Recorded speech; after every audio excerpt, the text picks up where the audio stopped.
Hello and welcome back to my channel. If this is your first time here and you're into photography, video making, tech gear reviews and drones, start now by subscribing and hitting the bell so you won't miss anything.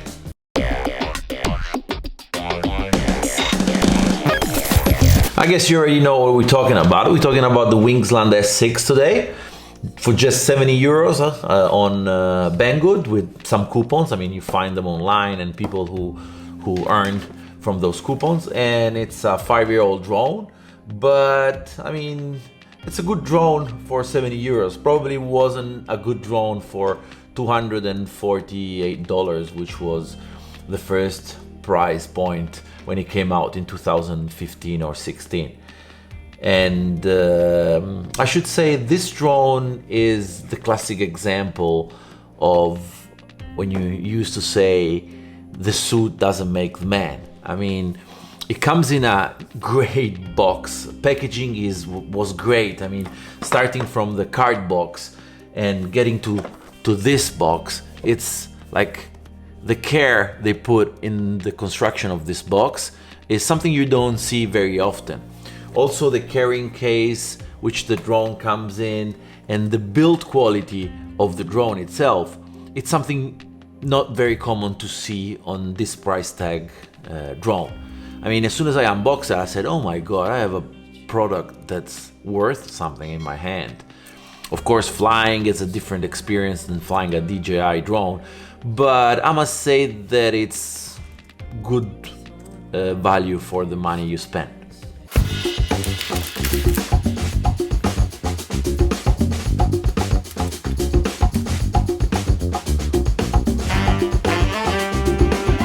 The drone offers 4K video at 30 frames per second or 1080p at 60 frames per second, 13 megapixel picture, which are pretty good when there's no wind at all. So it's a great selfie drone, I must say.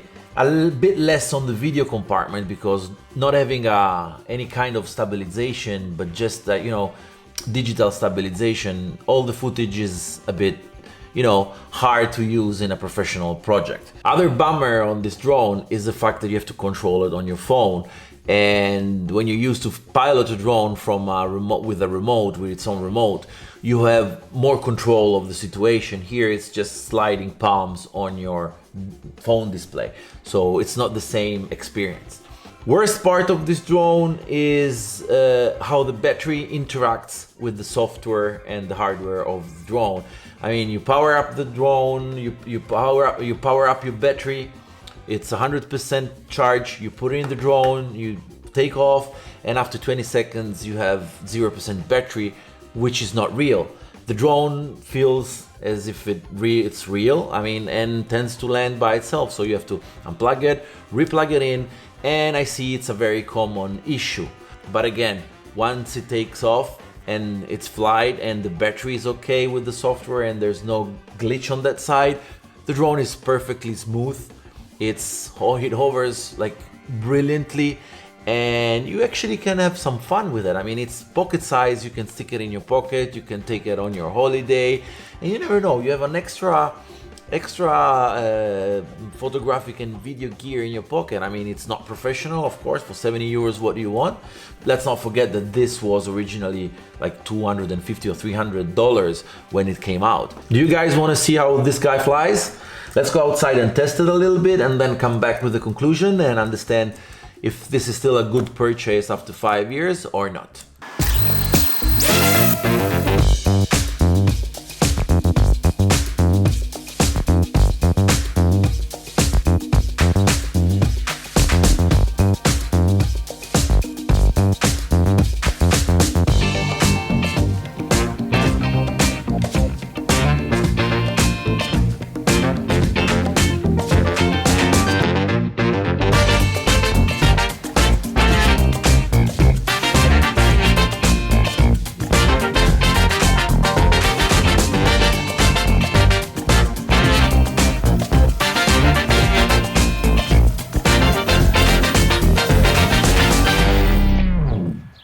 Well, that was okay. I mean, it wasn't exciting. I was expecting for more minutes of flight time, but we need to get what we paid for, and for 70 euros, that's something we cannot complain. Video is 4K, yes, but it's not usable for a professional video, so don't buy it if you want to shoot cinematic videos, or if you have in mind of spending 70 euros to do something professional. That's not for you. You need to spend way more to have that kind of quality. Pictures are okay. I mean, it's something you can have in your pocket and stick out whenever you want. Consider just 3-4 minutes of flight time, so also consider buying extra batteries to have in your pocket. That was all for today, guys. I really hope you enjoyed this video and this was useful for you. Smash the like button if you did, subscribe if it's something you're into, and I'll see you guys on the next video.